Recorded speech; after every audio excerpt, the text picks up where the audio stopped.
राकेश जी, ये माता बहनों के जो ठेका लगता है ठुमका, एक राजस्थानी तरीका ताकि चारों तरफ धूमधाम मच जाए।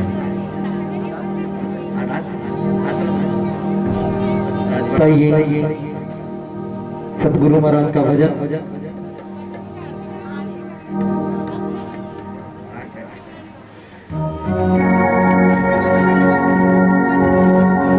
कि परमेश्वर से गुरु बड़े, तुम देखो वेद पुराण, शेष पर गायो कहे, तो गुरु करे भगवान।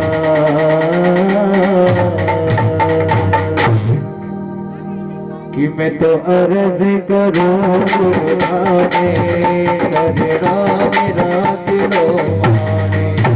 मैं तो अर्ज करूं गुरुआने, करना मेरा दिलो माने। हेलो नकट देवो गीता में, हेलो नकट देवो गीता में, मारी लागी चरण सबका है। तो अर्ज करूं गुरुआने, करना मेरा दिलो माने।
चलो आरती में जो आज के आरती वाले सबसे पहले आके, फिर पुरुष पुरुष फिर महिलाएं।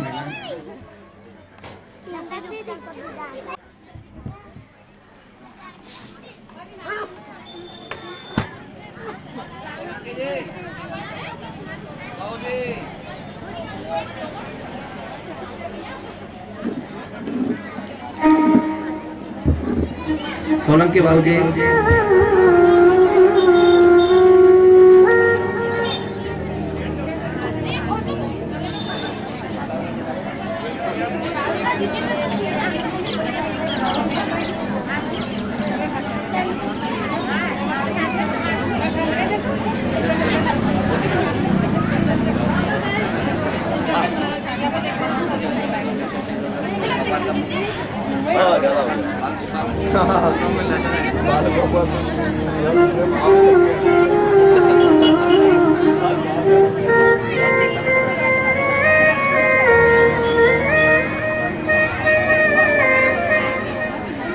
हरिओम हरिओम। सोलंकी साहब से आग्रह गाड़ी ठीक करके इधर मंच के पास लगा दें। शायद सुना नहीं सोलंकी जी ने।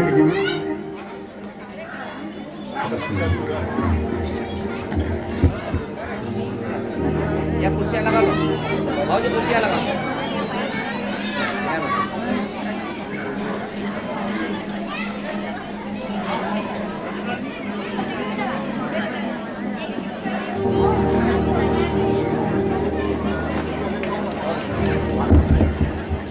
कृष्णाय वासुदेवाय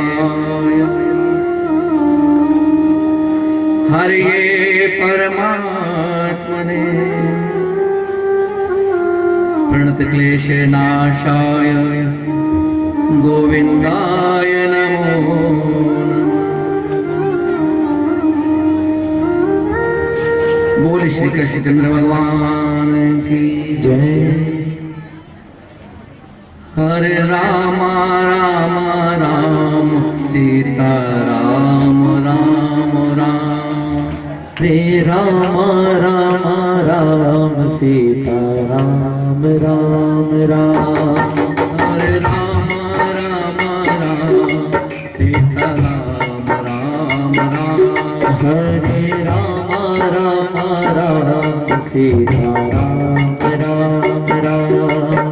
हरे राम राम राम सीता राम राम राम।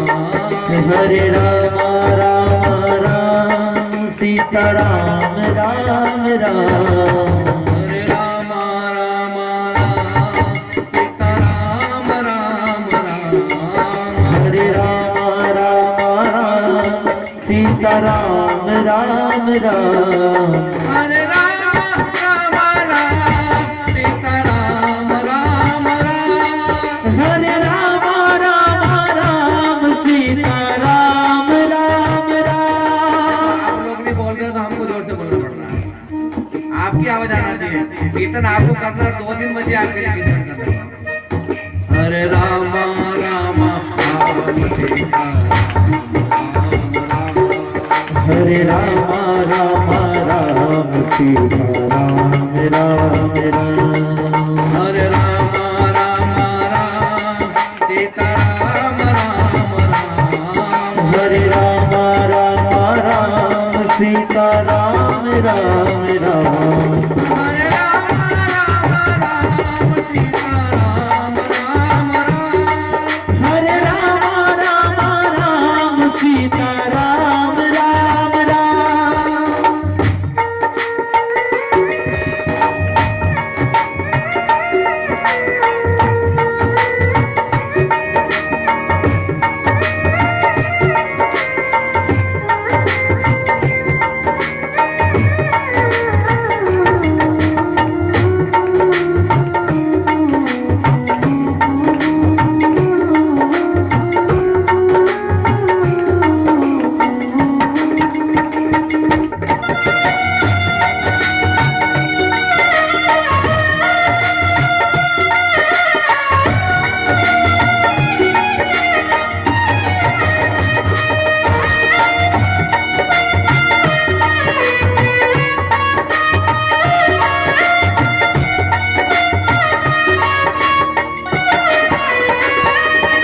हरे राम राम राम सीता राम राम राम।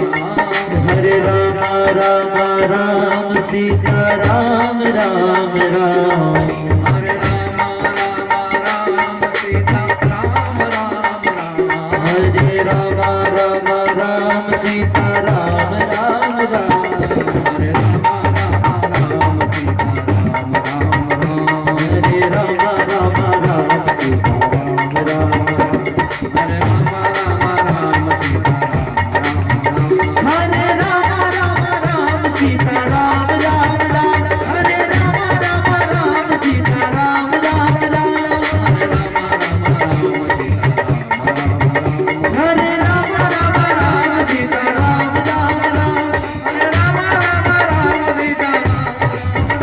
हरे राम राम राम सीता राम राम राम, हरे राम राम राम सीता राम राम। बोले राजा रामचंद्र भगवान की जय। आनंद घन सच्चिदानंद परमपिता परमात्मा विश्वेश्वर सर्वेश्वर जन जन में आत्म स्वरूप भगवान नारायण देव के चरण कमल में हम अपना मन बुद्धि इंद्रियों को समर्पित करके श्री शिव महापुराण की इस कथा के छठे दिन के दूसरे पहर की कथा में हम उपस्थित हुए। भगवान शिव की हम अनेकों कथाओं को सुन रहे हैं। बार बार ब्रह्मा जी विष्णु के पास जाते हैं, फिर विष्णु जी कहते हैं शिव जी के पास जाओ, साधना करो। शायद आप लोग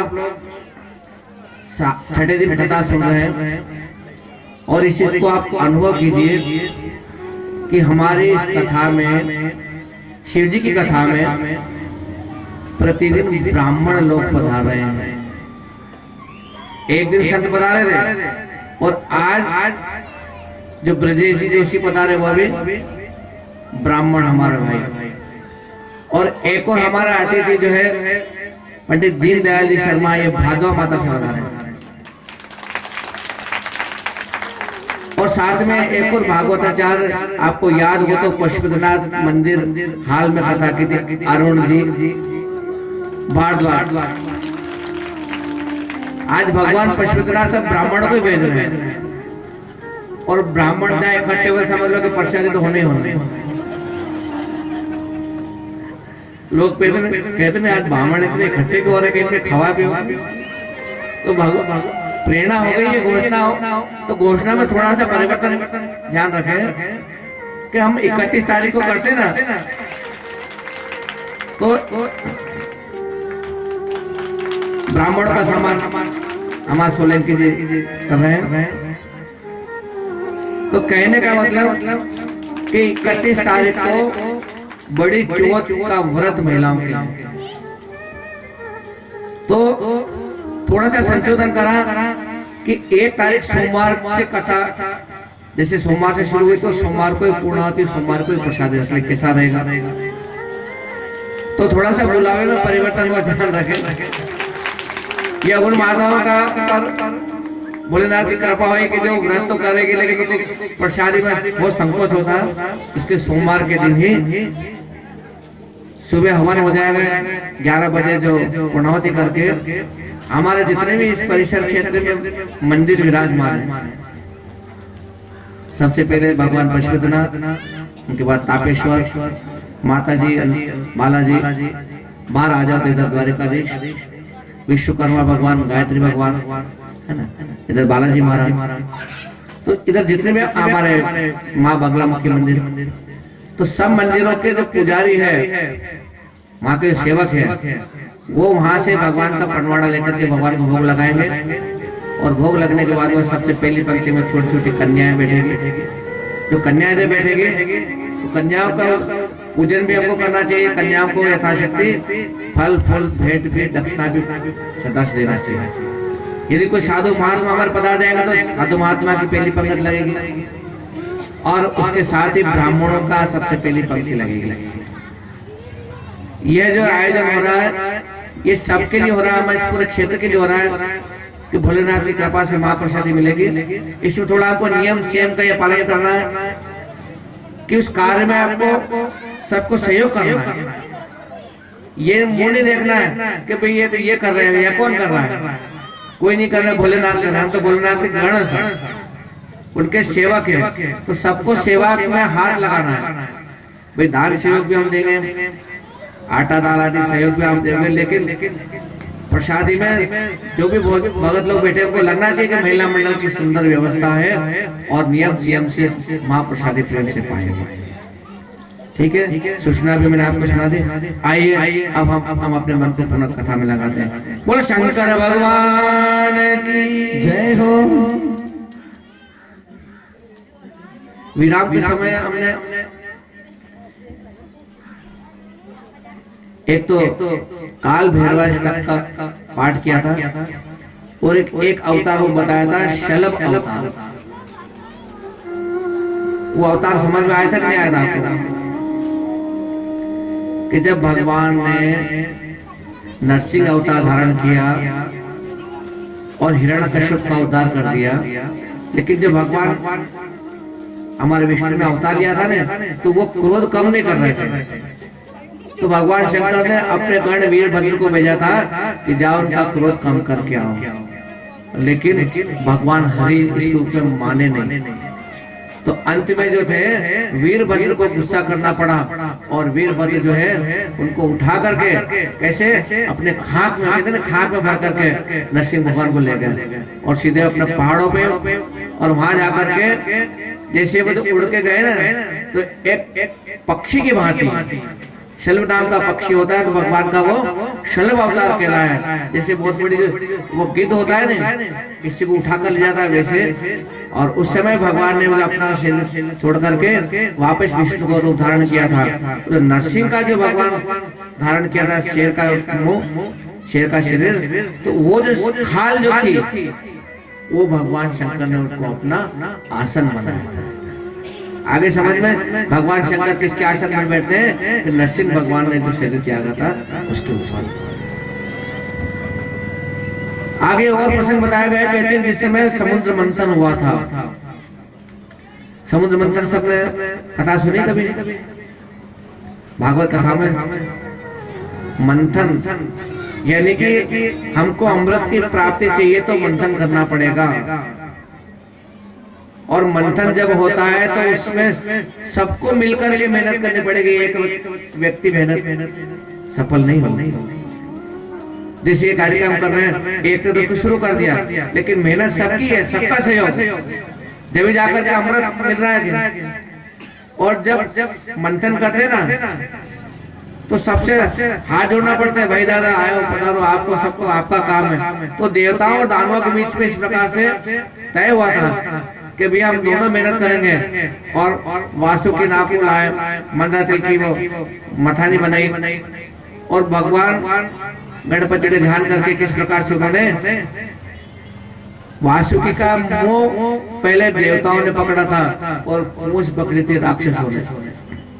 तो जैसे मंथन शुरू हुआ, तो मंथन शुरू होते ही जो उसने वासुकी ने अपने मुख से तो ज्वाला निकाली, तो ज्वाला निकलने के कारण देवता घबरा गए और भगवान विष्णु से प्रार्थना की। तो जाकर के राक्षसों के मन में आया कि देखो हम देवताओं से काम थोड़ी, क्या हमको पूंछ पकड़ा दी, अरे हम तो उसके मुंह की तरफ रहेंगे। और सब देवता ये चाहते थे भी हम तो पूंछ पकड़ ले, हम छोटे, यानी कि पूंछ पकड़ना कोई नहीं चाहता। और यहाँ पर राक्षसों ने सबने मुंह पकड़ा, और समय के अनुसार जब मंथन चलता है, मंथन मतलब जैसे दही को मथते हैं ना, तो ऐसे जब मथ रहे थे तो मंथन में सबसे पहले ध्यान रखना मेल निकले, मेल निकलता है, और वो मेल किसी के काम का नहीं आता है, लेकिन तय था कि जो भी वस्तु निकलेगी आदि देवता और आदि दानव लेंगे। मंथन शुरू हुआ, तो मंथन में सबसे पहले निकला था जहर। तो जहर निकला, तो जहर को कोई पीने को तैयार नहीं। हम कोई भी अच्छे कार्य का संकल्प करते, कार्य को शुरू करते, तो सबसे पहले क्लेश आता, वो भी हमने आपको बताया था। तो वही जो जहर आता, क्लेश आता है, तो उस जहर का कौन पान करे? तो सब देवता मिलकर के कहाँ गए थे, किसको पिलाओ जहर? जहर कौन पिएगा? बोले कि जो होशियार होगा वो तो जहर के हाथ नहीं लगाएगा, और जहर पीने का काम करेगा भोला वाला व्यक्ति। तो भोला वाला कौन है हमारा?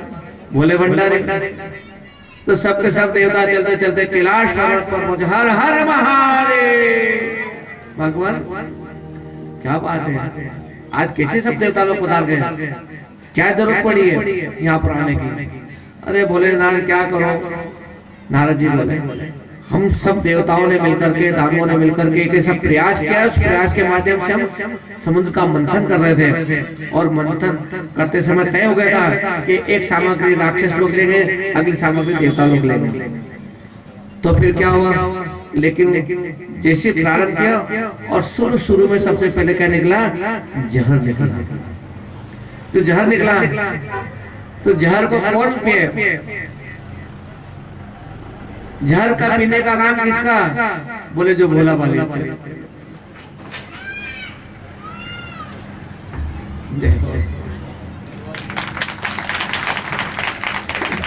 देखो सबसे ज्यादा जहर पीने वाले पशुपतिनाथ पे कोई है तो हम राहुल जी धन्यवाद, क्योंकि मंदिर की सारी व्यवस्था इनको देखनी पड़ती है और हर आदमी, हर दुकानदार, सबकी नजर भगवान यजमान की, भक्तों की, हमारी कि राहुल जी ये कर दो, राहुल जी ये कर दो। इनको तो दिन रात कोई न कोई जहर देते रहते, लेकिन ये उस जहर को पी करके ये भी भोलेनाथ जी हर हर महादेव। तो आज इनकी कृपा की ये भी व्यास पूजन किया। तो भगवान शंकर के सामने जहर ला के जहर को कौन पिए? भगवान शंकर ने कहा चलो आप नहीं पियो, मैं पी लेता हूँ। और उस समय भगवान ने उस जहर का पान कर रहे थे, पास में पार्वती बैठी। पार्वती ने कहा ये देवता लोग बड़े मतलब ही है, अच्छा माल तो खुद खाएंगे, अमृत खुद पिएगा, जहर मेरे पति के लिए लाया। भोलेनाथ ने कहा चिंता मत करो। और जैसे भोलेनाथ उसको पान करने लगे, पार्वती ने उसी समय जो है भगवान का गला दबा दिया। तो वो सारा का सारा गले के वहां रुक गया और भगवान का जो कंठ नीला पड़ गया। तब से भगवान का नाम पड़ा नीलकंठेश्वर भगवान की जय। और जो जहर पिता ने, जहर तो पिए लेकिन जहर को उतारना नहीं है। भगवान शंकर ने भी जहर को नीचे इसलिए नहीं उतारा क्योंकि उनके हृदय के अंदर तो हमारे माखन मिश्री खाने वाले बाल गोपाल विराजमान है, मालूम है। तो भगवान तो माखन मिश्री खाने वाले, तो हृदय तक वो जहर नहीं जाए, इस बात का हम प्रयास करें। और जैसे पीते पीते माँ या पार्वती ने जब उसको हाथ लगाया था तो कुछ उसकी बूंदे नीचे गिर गई थी। तो वहां पर सर्पों ने उसको ले लिया, बिच्छुओं ने, ततैयों ने, जो जहरीले जीव बन गए। और इस प्रकार भगवान शंकर ने उन सबको अपना लिया। तो यहाँ पर ये कह रहे हैं कि इस प्रकार से जब घमासान युद्ध हुआ था, इसके लिए अमृत प्राप्ति के लिए पहले जहर निकला, जहर के बाद अन्य चीजें निकली, देवता बराबर लेते रहे। और जब समुद्र मंथन करते करते जब अमृत निकला था ना, तो अमृत तो राहु नाम का दैत्य लेकर के भाग गया। देवता तो भगवान के स्वरूप को देखकर ही प्रार्थना करते रह गए और वो कलश लेकर चला गया। तो ऐसी स्थिति में जहां जहां उसने कलश रखे वो चारों स्थान कुंभ कहलाए। उज्जैन, हरिद्वार, नासिक, इलाहाबाद, प्रयागराज कहते 4 जगह ये कुंभ के मेले लगते हैं। और एक मेला कुंभ का भी चल रहा है, वो है हरिद्वार का। हरिद्वार की डुबकी लगाने की इच्छा है सबकी नहीं है। बड़ी ठंड बाजरी मारा जाते हैं, हपड़े ही नहीं, 3 दिन देते हैं हरिद्वार ले चलो। देखो इस सर्दी नहीं घर पे लगती है, एक बार ध्यान रखना। घर से निकलने के बाद सब सर्दी गायब हो जाती है। जब हम यात्रा में जाते हैं ना, तो माता बहनें अपने अपनी तैयारी करती है और वो तैयारी करते करते जो है वो अपने अपने दवाई गोली लेके लिए बटे बटे बीमार हो जाएगा तो कटे मिलेगा गोलियां, जो बड़ी गोलियां दवाई कपूर सब चीज ले लेती है। लेकिन आप वह ध्यान रखना, यदि हम प्रभु के काम में घर से निकले हैं तो वहां जाने के बाद वहां की शुद्ध हवा, वहां का स्वच्छ जल, वहां का भोजन जब हम पाएंगे तो शरीर इतना आनंदित होगा कि सारा रोग खत्म हो जाएगा। और हमारी दवाई गोली जैसी गई थी ने, वो भी यात्रा करके घर पे जाता है। कोई भी दवाई गोली काम नहीं आता है। खाली हमको डर लगता है कि ठंड बहुत लग रही है, तो हो सकता है कि हमको भी ठंड लग जाएगी। ऐसा नहीं है। हजारों ऋषि मुनि साधु वहां पर उज्जैन हरिद्वार में एकत्रित हुए हैं। तो यहाँ में जब अमृत निकला था तो देवता तरस गए। तो देवताओं ने जाके भगवान से प्रार्थना की, भगवान मेहनत सबने की है, सबने अपने अपने चीजें ले ली है। भगवान शंकर ने चंद्रमा भी धारण कर लिया था, कहा था कि ये जहर निकला है तो जहर से मेरे शरीर में गर्मी है बहुत हो गई है, तो मुझे मेरे मस्तक को ठंडक चाहिए, इसलिए चंद्रमा भी उन्होंने विराजमान कर लिया था। और जब राहु के पास कलश था तो भगवान मोहिनी का अवतार करके और जो है राक्षसों से वो कलश छीन करके और देवताओं को पिलवाया था। जब राक्षसों को पता लगा कि सारा अमृत तो देवताओं को मिल गया, तो उस समय एकदम युद्ध छिड़ गया और दोनों देवताओं दानवों के बीच में बहुत बड़ा युद्ध होने लगा। और इस प्रकार कौन उनको समझाए, कौन उनको रोके। सब बड़े बड़े देवता आए, भैया तुम युद्ध मत करो, युद्ध मत करो। लेकिन जो राक्षस जो थे देवताओं को खूब सताया और देवताओं ने चूंकि यहाँ पे अमृत हो पी लिया था, इसलिए उनका बाल वाका नहीं हुआ। और कहते हैं कि सारे अस्त्र शस्त्रों का प्रयोग यहाँ पर किया गया। और उस समय जो है एक आकाशवाणी हुई थी कि तुम एक दूसरे को मार रहे हो, रुक जाओ देवताओं, अगर तुम इतने ही युद्ध कर रहे हो, इतने कुशल हो, तो मैं तुम्हें मेरी एक चीज है, तुम उसको हिला करके बताओ। एक व्यक्ति जो दक्ष के रूप में भगवान शिव आए हैं और उन्होंने आकर कहा कि तुम लड़ो मत, अगर लड़ना हो, तुम्हारी जितनी ताकत हो, अस्त्र शस्त्र हो, तो मैं एक तिनका रख देता हूँ, तुम इस तिनके को हिला करके बताओ। सबने विचार किया कि तिनके को कौन हटाए, लेकिन वो किसी से भी तिनका नहीं हिला है। और जब तिनका नहीं हिला, सब हार गए। सब देवताओं ने भगवान से प्रार्थना की, आप कौन हो? और देखते ही देखते जो है यक्ष के रूप में भगवान शंकर खड़े हो गए। बोले शंकर भगवान की जय। और यहाँ पर जो है सब देवताओं ने, राक्षस जो भी थे वहाँ पर, सबने मिलकर के भगवान का पूजन किया, सबने बड़ा आनंद लिया है।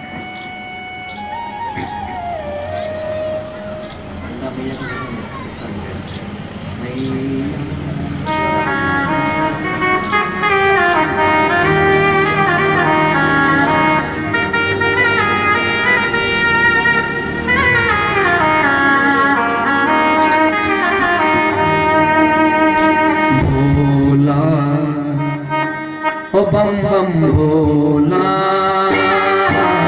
भोला, ओ बम बम भोला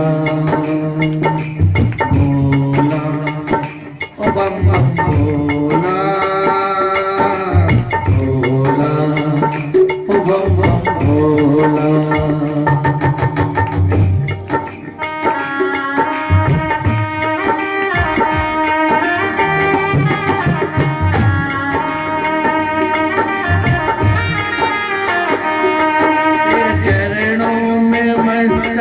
नमाता रहूं, तेरे चरणों में मस्तक नमाता रहूं, तेरे दर पे मैं रोज आता रहूं, तेरे दर पे मैं रोज आता रहूं,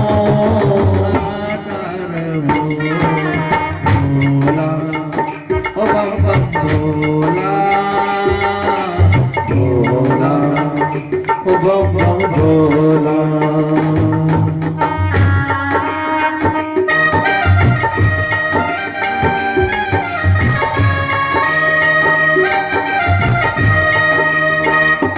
तेरे दर पे चला जा रहा हूँ, तेरे दर पे चला जा रहा हूँ, गीत भक्ति के मैं गा रहा हूँ, गीत भक्ति के मैं गा रहा हूँ, तेरा नाम रटूं, तेरा गान करूं, तेरा नाम रटूं, तेरा ज्ञान करूं, तुझको भजनों से हरदम रिझाता रहूं,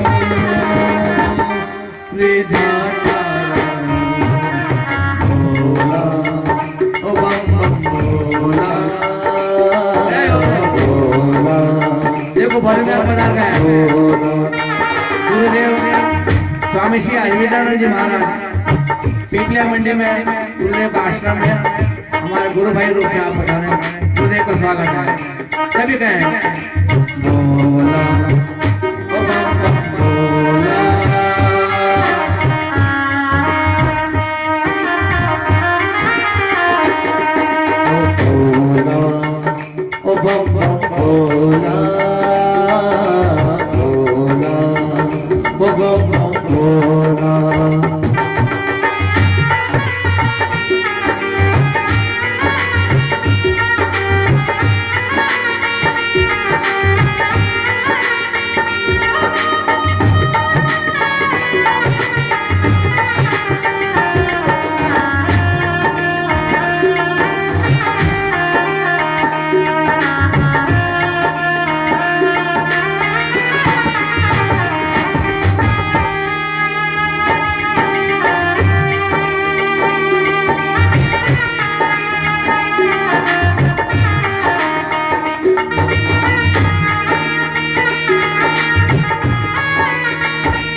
भोला।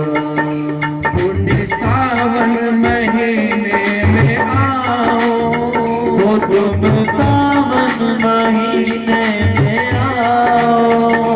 गंगा जल भर कावड़िया चढ़ाओ, वो गंगा जल भर के कावड़िया चढ़ाओ।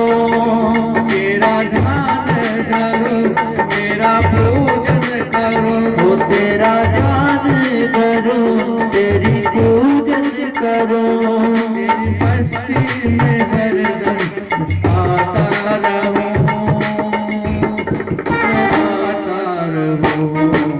भोला ओ बम बम भोला, भोला ओ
बम बम भोला।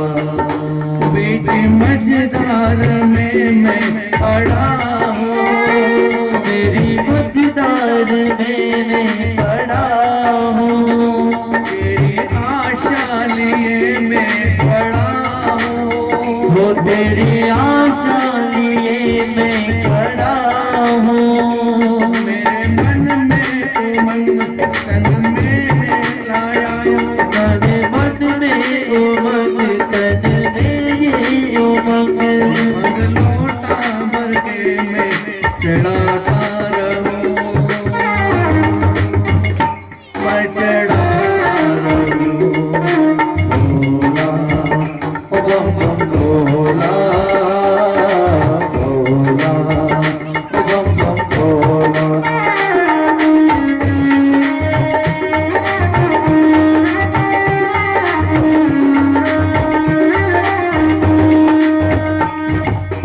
बोल शंकर भगवान की जय। सब देवताओं ने प्रार्थना करके कहे। सूची महाराज कहते हैं कि भगवान शिव के कई अवतार हैं। अच्छा, विष्णु के 24 अवतारों को आप जानते हो?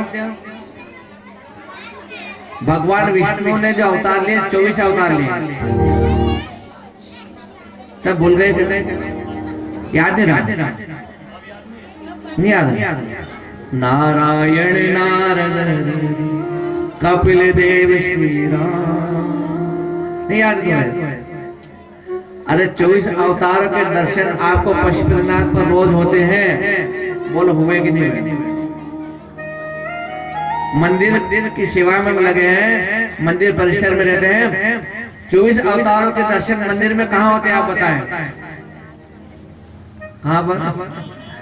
वो तो पंडित लोग तो जानते हैं, आगे साहब से पूछ रहा हूँ, भूल ही गया।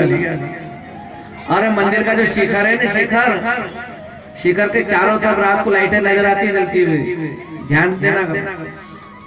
वहां पर एक एक में तरफ 6 मूर्तियां बैठी हुई है, चारों तरफ मिलाकर के 24। स्वामी जी प्रत्यक्ष जी महाराज हमारे गुरुदेव ने ध्यान रखा कि ये जीव उस नारायण को भूल जाएगा। नारायण देव जी की जय कहने का मतलब ये है कि 24 अवतारों का नाम उसमें आना। तो 24 अवतार की मूर्ति भगवान पशुपतिनाथ के मंदिर के शिखर के चारों ओर है। तो 24 अवतार तो वो है, लेकिन भगवान शंकर के 10 अवतार हैं। पहले उन अवतारों के आप नाम सुन लें। भगवान का पहला अवतार महाकाल का माना जाता है, और उनकी शक्ति जो है वो महाकाली के रूप में। दूसरा अवतार तारा का है, तो सेवकों को सुख देने वाला।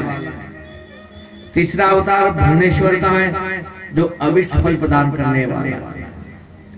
और भुवनेश्वर अवतार की जो शक्ति है वो भुवनेश्वरी देवी कहलाती है। चौथा अवतार विदेश की षोडशी शक्ति कहलाती है, जो भक्तों को सुख शांति प्रदान करती है। पांचवा अवतार भगवान का नाम भैरव है, और भैरवी उनकी शक्ति उपासकों की समस्त मनोकामनाएं पूरी करती है। छठा अवतार छिन्न माता। छिन्न माता के दर्शन किए किसी ने? छिन्न माता किसको कहते हैं? एक ऐसे माता जी का दर्शन होता है कि जिनका सिर कटा हुआ है, हाथ में सिर है, छिन्न मस्ता, मस्तक कटा हुआ है। वो कहीं कहीं मंदिर देखने को मिलेंगे ऐसे छिन्न मस्तक। ये भी भगवान का अवतार है। सातवां अवतार शंभू का ध्रुमवान अवतार कहलाया, और इनकी धुमावती शक्ति इनके उपासकों को फल प्रदान करने वाली। आठवां अवतार बगला मुखी का नाम। बगला अवतार भगवान शिव का है, इसलिए उनकी शक्ति का नाम है बगला मुखी। और नवा अवतार मतंग अवतार है, और इनकी शक्ति जो है इसका नाम मातंगी है। 10वां अवतार का नाम कमल है, और उनकी शक्ति भी भुवनेश्वरी है। इस प्रकार भगवान शिव के 10 अवतारों के नाम बताए।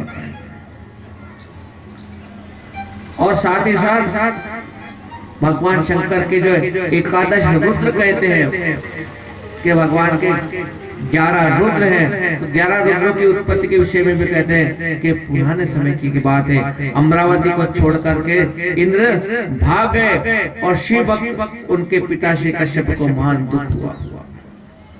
वे इंद्र को धीरे देकर के शिव जी को काशी नगरी में लाए कि आओ, तुम काशी नगरी में आओगे तो वहां तुम्हें आनंद मिलेगा। वहां पर आकर इंद्र ने स्नान किया गंगा जी में, शिव जी का दर्शन करके बड़ा प्रसन्न हुआ, और काशी में शिवलिंग की स्थापना करने हेतु चिरकाल तक की तपस्या की। शिव जी इस प्रकार से प्रसन्न हुए, और शिव जी ने कश्यप जी से वर मांगने का, कश्यप जी आपने इतनी तपस्या क्यों की है, आप क्या चाहते हैं? तो कश्यप ने कहा कि मैं अपने पुत्रों से बहुत दुखी हूँ, कोई ऐसा उपाय भगवान बताओ कि जिससे मैं सुखी हो जाऊं। कश्यप मुनि कुछ संतानों से दुखी है, तो मुझे ऐसा वर प्रदान कर दो कि भविष्य में जितने भी मेरे संतान पैदा हो वो पुत्र और दानवों को कष्ट न पहुंचावे। कश्यप ऋषि की तो संतान है, देवता और दानव दोनों है, लेकिन ये हमेशा लड़ते रहते हैं, तो ये पिता को अच्छा नहीं लगता है। भगवान शिव जी तथास्तु कहकर के वहां से अंतर्ध्यान हो गए, और भगवान शिव जी ने क्या किया कि अपना वचन पूरा करने के लिए सुरभि में प्रकट हुए, और बड़ा भारी उत्सव मनाएगा, मानो सभी शिवमय हो गए। और उसी समय शिव जी के निम्न अवतार वहां पर हुए। पहला अवतार भगवान का रुद्र कपाली, दूसरा पिंगल, तीसरा भीष्म, चौथा विरूपाक्ष, चौथा विलोहित, शास्ता, अज्ञपाद, अभिर्वज्ञ, शंभु, चंड तथा भाव। ये भगवान के अवतार कहते उपरोक्त सभी साक्षात रुद्र के रूप में तथा सुख के सागर रूप में उत्पन्न हुए, और इन एकादश रुद्रों ने देवताओं की भलाई के लिए समय समय पर असंख्य देवताओं का संहार किया है। सूची महाराज आगे और चित्र बताते हैं। एक दुर्वासा ऋषि का आपने नाम सुना होगा। दुर्वासा ऋषि का नाम जानते हैं सब? लगता है कि 8-10 कथा सुनानी पड़ेगी, एक से पता नहीं, याद नहीं आया। 1-2 कथा से काम नहीं चलने वाला है। कुछ पता ही नहीं, कोई है ही नहीं करता, फिर करा क्या जीवन में समझ नहीं आता। लगता है भोलेनाथ इसीलिए हमको यहाँ भेजा कि तुम दयावादी छोड़ करके समाज जी पुष्पनाथ के पास में बैठो, कि कथा करने वाले ब्राह्मणों को यहाँ विराजमान कर दो, तो क्या सबको कथा सुनाए। तो जीवन में नहीं सोचा था कि हम इस क्षेत्र में आएंगे, लेकिन भोलेनाथ ने आपको बुला लिया कि ये रहो।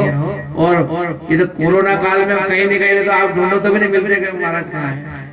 दूर दराज भक्तों का आज भी फोन आया वहां से कि कहाँ हो महाराज, पधार किनारे। सुबह वृंदावन से फोन आया, फिर अभी यूपी से फोन आया, शाहजहांपुर से। क्यों नहीं पधार रहे हो? क्योंकि हम तो घूमते फिरते हैं। से हमारे गुरु महाराज बेटा ने, गुरु महाराज कहते कि चलो शास्त्री जी वहां पर सत्संग वहां भंडारा, तो बस सीधे चले जाते हो संतों की टोली में। बाल तो बड़े है ही है, पीले कपड़े पहनते हैं, बस कोई पहचानता ही नहीं। तो स्वामी जी कहते हैं अरे ये शास्त्री जी कथावाचक है, ये बड़ी मधुर कथा करते हैं। तब संतों को पता पड़ता नहीं, तो कहते एक संत और आ गया कि रुद्राक्ष की बड़ी बड़ी माला संतों के द्वारा दी हुई। मेरा अपना क्या, संतों ने कृपा प्रसाद दी कि रुद्राक्ष की माला धारण करा करो शास्त्री। तो कहते हैं कि हम जिस कर्म को करते हैं तो उसके द्वारा, सत्संग के द्वारा ज्ञान चर्चा होती है और भक्तों को उसका ज्ञान मिलता है। तो कथाओं को इसलिए कहा जाता है कि ध्यान से सुनो, ध्यान से सुनो। अत्रि और अनसुया का प्रसंग आपने सुना? अत्रि ऋषि का सुना? ये सब भागवत कथा के प्रसंग है विस्तृत में। यहाँ के उनका नाम है, यहाँ भी सुना हुआ तो लोग कहने लगे गुरु जी भागवत जी कथा सुनाने बैठे, शिव पुराण की कथा। तो यहाँ पर केवल इतना बताया कि अत्रि जी ने और अनसुया ने साधना की थी, भगवान दत्तात्रेय के रूप में वहां अवतार लिया था। तो उसके भगवान शिव के अंश से, तीनों देवताओं के अंश से, तो शिव जी के अंश से दुर्वासा मुनि, तीनों देवता आए थे, ब्रह्मा विष्णु महेश, अनसुया की परीक्षा लेने, और उसने श्राप दिया था कि तीनों देवता मैं छोटे छोटे बालक बन जाए। और फिर भगवान माता जी ने उनको दूध पिलाया था। तो वो जो प्रसंग है उसमें जो तीनों देवता एक रूप में प्रकट हुए थे, तो दत्तात्रेय तीनों देवता यहाँ पर मिलकर के ब्रह्मा विष्णु महेश ने इस प्रकार से यहाँ पर जन्म लिया था और त्रिदेव कहलाते हैं। तो उस समय ब्रह्मा के अंश से चंद्रमा और भगवान शिव के अंश से दुर्वासा हुए थे। दुर्वासा की अनेक अनेक कहानियां, कथाएं आप सुनते हो। एकादशी का व्रत की कथा आती है। संसार में सबसे बड़ी एकादशी किसने की? एकादशी का व्रत करते हो ना, अम्बरीश राजा को जानते हो? अम्बरीश राजा की कथा सुनी नहीं सुनी? तो फिर एकादशी कैसे कर ले? जब अम्बरीश को नहीं जानते हो, जो एकादशी करने वाले राजा है उनको नहीं जानते हो, एकादशी किसके कहने से कर रहे हो? महाराज तो महिला महिला कहते कि 11 करना, तो सब 11 करना। महाराज के पंडित जी पूछवा जावा, पंडित जी पूछवा जाओ, पंडित जी कह रहे यार टाइम नहीं है, जाओ वो दक्षिणा लेके जाओ। तो पंडित जी बताओ, तो कौन बताओ? माने माता एकादशी का व्रत करो। तो एकादशी का व्रत कैसे करते हैं? अभी तक आपने क्या उसके मैं नहीं जानता हूँ। एकादशी का व्रत जो है दशम के दिन एक समय भोजन करना, एकादशी इसको बोलते ना, एक समय भोजन करना। और एकादशी के दिन तो निराहार रहना, केवल बैठ करके भजन कीर्तन करके पूरा दिन बिताना। ये भी नहीं मानेगा भोजनाथ आ रहा है। चलो इधर आओ, जाओ कुछ खाने को बता दे, खाने को बता दे। अरे खाने की चीज दिखा दो, अकेला वाला कुछ हो तो।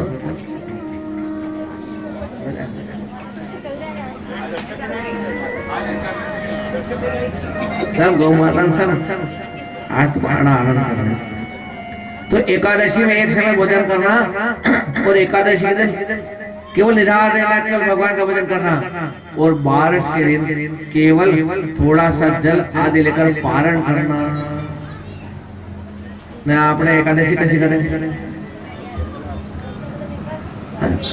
एकादशी कैसी करते हैं अपन? कि 5 दिन पहले ही पता लग जाए कि गुरु जी एकादशी करी है, हाँ तो 5 दिन बाकी में। हाँ जब आई जब करना, अरे नहीं तैयारी करना पड़ती है कि देखो ध्यान रख जो मजा राड़ी जाओ तो मुफरे का दरना खत्म हो गया। नहीं मुफरे का दरना तो हिंगाड़ा बाटो भी ले आ जाओ, हाँ बुदाड़ा भी लाना। नहीं राजधारा को आटा कपड़े कहने के वड़ा में पूड़िया मुड़िया वड़ा भुजा वड़ा पहले से तैयारी सारी कर ली। और दसम के दिन जैसी दसम आई कि कल 11 से, और घर में बिल्कुल कहते हैं आज का भोजन जरा ध्यान से बनाना, काले 11 से हल्का फुल्का बना हुआ, सुबह सुबह भूख लग जाए तो बढ़िया दाल बापले गच घी में डुबो के बाटी खूब भरपेट के काले कहीं नहीं मिलेगा।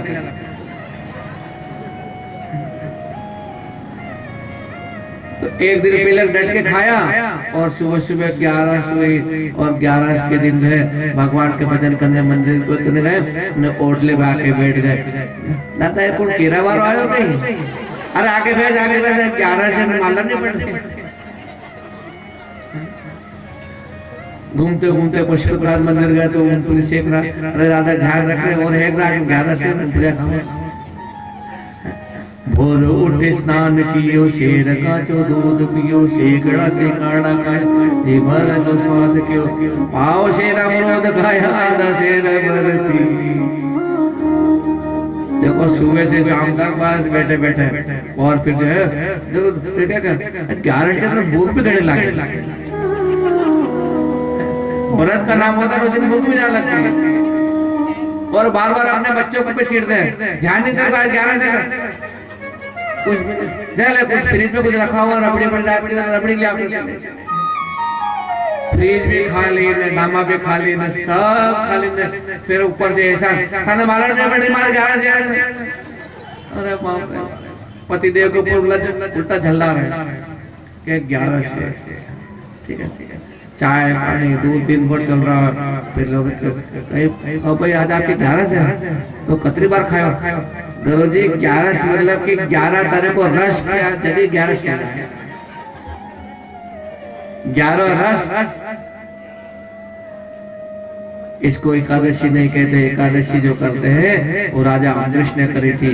राजा अम्बरीश ने प्रण किया था कि मैं अपने हाथ से फसल को बोऊंगा, अपने हाथ से फूलों को बोऊंगा, अपने हाथ से फल के पेड़ लगाऊंगा और रोज उनका ध्यान रखूंगा, उस फसल को काटूंगा और फसल काट करके नौकरों से नहीं अपने हाथ से उसको काट कर लाऊंगा, अपने हाथ से कूटूंगा, सुखाऊंगा, पीसूंगा और अपने हाथ से ही प्रसाद बना करके मैं भगवान को अर्पण करूंगा। अपना बोया हुआ फूल ही तोड़ कर लाऊंगा, वही फल तोड़ कर लाऊंगा और वही भगवान की सेवा में लगाऊंगा। तो दसम के दिन तो एक समय व्रत करते हैं और एकादशी को निरार केवल भगवत भजन करना और कुछ नहीं, और 12 के दिन केवल थोड़ा सा जल लेकर आचमन कर लिया, बस आज का व्रत पूरा हो गया। ऐसे व्रत होते हैं, तब जाकर के भगवान विष्णु प्रसन्न हुए और भगवान विष्णु ने उनकी सुरक्षा के लिए एक सुदर्शन लगा दिया। बोले कि कल से तुम्हारा व्रत में विघ्न नहीं आए। और ये दुर्वासा मुनि है ना, ये दुर्वासा मुनि को बड़ा क्रोध उठता, हर बात पे गुस्सा कर लेते हैं। कहते हैं दुर्वासा यानी दुर्वा का रस पीने वाले, द्रौपदी होती है ना द्रौपदी, उसका रस पीने वाले नाम तो उनका दुर्वासा, लेकिन जो है गुस्सा बहुत करते हैं। और एक बार राजा ने इसी प्रकार से अम्बरीश ने व्रत किया और व्रत करके कहते आज व्रत पूरा हुआ और दूसरे दिन पारण करने की तैयारी कर रहा था और उधर से क्या हुआ कि दुर्वासा मुनि अपने 10,000 शिष्यों को लेकर आ गए, 10,000 शिष्यों को लेकर के आ गए और कहने लगे महाराज अरे हम अपने 10,000 शिष्यों को लेकर के आए हैं, इनको भोजन की व्यवस्था करो। और 10,000 शिष्यों को भोजन की व्यवस्था करना है। और गुरुजी ने कहा देखो महाराज हम थोड़ी देर में पास में नदी से स्नान करके आते हैं, और 10,000 शिष्यों को लेकर के और स्नान करने पहुंच गए। और इधर जो पारण करने का भी एक समय होता है कि इतनी बजे पारण करना है, 2 दिन से एकादशी का व्रत था और आज जल लेकर के अगर पारण कर ले तो भी दोष होता है। क्यों कि घर पे अतिथि पधार गए और अतिथि ने जब आ गए हैं तो भी घर का व्यक्ति भोजन नहीं करना चाहिए। अगर आपके यहाँ मेहमान आ जाए तो अगर मेहमान के आने के बाद यदि आप भोजन अतिथि को नहीं कराया और आप पहले भोजन कर लोगे तो समझ लो आप पापों को खा रहे हो। मेहमान घर पे आए हैं तो पहले मेहमान को भोजन कराओ। तो अब राजा इंतजार करने लगा कि महाराज दुर्वासा मुनि पधारे, अभी तक इतनी देर हो गई स्नान करके पधारे ने 10,000 शिष्यों को लेकर के। और जैसे ही महाराज वहां पर पहुंचने में देर हुई और राजा ने सोचा कि यदि मैं पारण नहीं करूंगा तो मेरे जीवन भर का जो मैंने एकादशी व्रत किया है उसको वो सब निष्फल हो जाएगा, इसलिए जल पीना भी जरूरी। लेकिन जल अगर पी लिया तो दुर्वासा मुनि भी नाराज हो जाएंगे। फिर मैं क्या, पास में विद्वान ब्राह्मण लोग बैठे थे, उनसे कहा गुरुदेव आप मुझे कोई उपाय बताओ, मैं क्या करूं। तो यही कहा राजन, जल का पालन करने से दोनों क्रिया पूरी हो जाती है, व्रत का पालन भी हो जाएगा और दुर्वासा मुनि का अपमान भी नहीं होगा अतिथि से। इसलिए तुम जल का पान कर लो। और राजा ने जिसे हाथ से लेकर जल का पान किया और उधर से दुर्वासा मुनि आ गया, हर हर महादेव। राजन, हम तुम्हारे अतिथि 10,000 शिष्यों को लेकर आए थे और हम देख रहे हैं कि तुमने एकादशी का व्रत किया और हमारे आने से पहले तुमने उस व्रत को पूर्ण कर दिया। ये कैसी हिम्मत हुई तुम्हारी कि तुमने जल पी लिया अतिथि के आने के पूर्व। एकदम गुस्सा करने लगे। तब सबने कहा महाराज देखो, शास्त्र का वचन मुझे मत समझाओ। वो गुस्से वाले से बोले हमारे आने के पहले जल पान कर लिया, अभी हम बता दे राजा को। और उसी समय जो है एक शक्ति पैदा कर दी, और जो शक्ति जो थी ऐसी खतरनाक शक्ति कि राजा को मारने के लिए, खाने के लिए दौड़ी। राजा को खाने के लिए दौड़ी तो राजा तो उसी समय जो है आंख बंद करके बैठ गए। क्यों कि उनके तो रक्षा करने वाला सुदर्शन था, सुदर्शन रक्षा कर रहा था उनकी। तो इतने में उस शक्ति को तो सुदर्शन ने समाप्त कर दिया और वो सुदर्शन दुर्वासा मुनि के पीछे भागा। दुर्वासा के उसके डर से भागे। एक लोग नहीं, दो लोग नहीं, सब लोगों में चले गए और चलते चलते विष्णु लोक में पहुंचे। भगवान विष्णु, ये तुम्हारा सुदर्शन है, ये मेरा पीछा कर रहा है, ये मुझे मार देगा। भगवान विष्णु हंसने लगे, महाराज ये सुदर्शन मेरा जरूर है लेकिन मेरी आज्ञा का पालन नहीं करता, इसलिए आप ऐसा करो कि जिसके लिए मैंने सुरक्षा के लिए सुदर्शन को भेजा था तो उसी के पास जाओ। किसके पास था सुदर्शन? अम्बरीश की सुरक्षा कर रहा था। दुर्वासा भागते भागते वापस वहां पर आए और आकर के सीधे अम्बरीश के चरणों में पड़ने लगे और एकदम अम्बरीश की नींद खुल गई। अम्बरीश ने आंख खोली, गुरुदेव ये क्या कर रहे हो, आप मेरे चरणों पर पड़ रहे। अम्बरीश खड़ा हो गया, उनके चरणों पर, गुरुदेव क्षमा करें, मुझसे भूल हो गई। इस प्रसंग को पता है कितने दिन हो गए? 1 साल बीत गया। राजा आंख बंद करके बैठे रहे, पता ही नहीं पड़ा। और तब राजा के कहने पर सुदर्शन रुक जाओ, ये मेरे गुरुदेव है, ब्राह्मण देवता है, यदि वो कुछ भी करे उनका क्रोध है, मैं क्षमा करो और तुम गुरुदेव को भी क्षमा करो। तब जाकर के सुदर्शन बैठा है। तो दुर्वासा जी के ऐसे कई प्रसंग कथाएं शिव पुराण में बताई है। यहाँ पर दुर्वासा जी बड़े प्रसंग में, और एक समय तो और आपको याद होगा, एक छोटा सा प्रसंग और बताया गुरुदेव कि जिस समय 5 पांडव और द्रौपदी वन में रहते थे, तो वन में क्या होता है कि वन में कंदमूल खा करके ये अपना जीवन बिताते हैं। लेकिन भगवान सूर्य नारायण ने प्रसन्न होकर के द्रौपदी को एक पात्र दे दिया था। वो जो पात्र था, उस पात्र का एक ही काम था कि उस पात्र में से द्रौपदी जब चाहती उसे निवेदन कर दी और पात्र समस्त प्रकार की भोजन सामग्री उपलब्ध करा देता। जितने को भोजन कराना वो पात्र में से निकाले, जो कभी कभी नहीं पड़ती। लेकिन केवल एक शर्त थी कि द्रौपदी अगर भोजन पाले और पात्र को धो के रख दे, फिर उससे भोजन नहीं मिलता। तो एक दिन क्या हुआ, द्रौपदी ने 5 पांडवों ने भोजन कर लिया।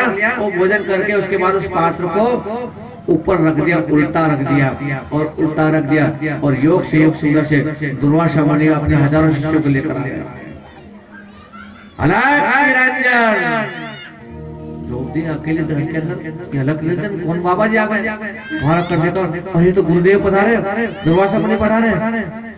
द्रौपदी हमारे साथ 10,000 शिष्य है, हम स्नान करके आते हैं, इतने भोजन का प्रबंध कर देना। ठीक गुरुजी, भोजन की व्यवस्था हो जाएगी। और गुरुजी तो स्नान करने शिष्यों को लेकर गए और इधर जो द्रौपदी को विचार आया कि आज तो मैंने पात्र में से भोजन कर लिया, सबको करवा दिया है, अब ये सूर्य का दिया हुआ जो पात्र ये भोजन देने वाला नहीं है, अब क्या होगा? अब तो दुर्वासा मुनि क्रोध होकर के मुझको श्राप दे देंगे, मेरा क्या होगा? तब द्रौपदी ने भगवान श्री कृष्ण को पुकारा था, याद है आपको? भगवान कृष्ण पुकारा, हे द्वारिकानाथ,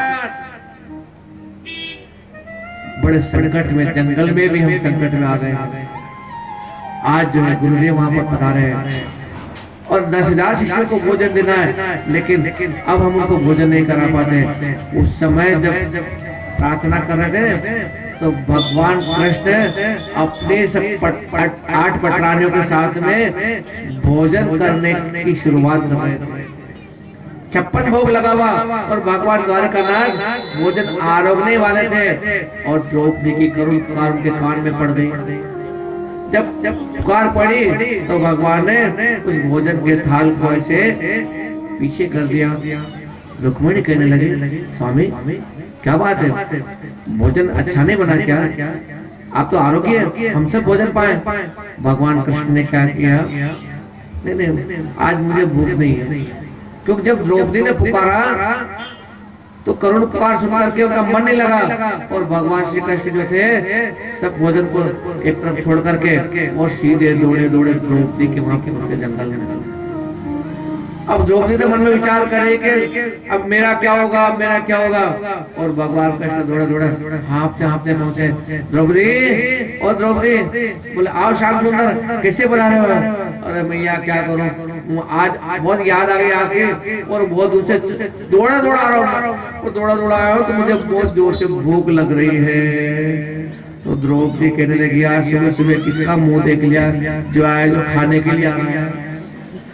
एक तो वो ऋषि मुनि 10,000 शिष्यों को लेकर आए, दूसरा द्वारकानाथ भी कह रहा है कि मुझे भूख लग रही है। आज भगवान कैसी परीक्षा लोगे मेरी? अरे द्वारकानाथ, आज तो मैंने अक्षय पात्र में से भोजन पा लिया है, अब किसी को भोजन मिलने वाला नहीं है और दुर्वासा मुनि भी इधर आने वाले हैं।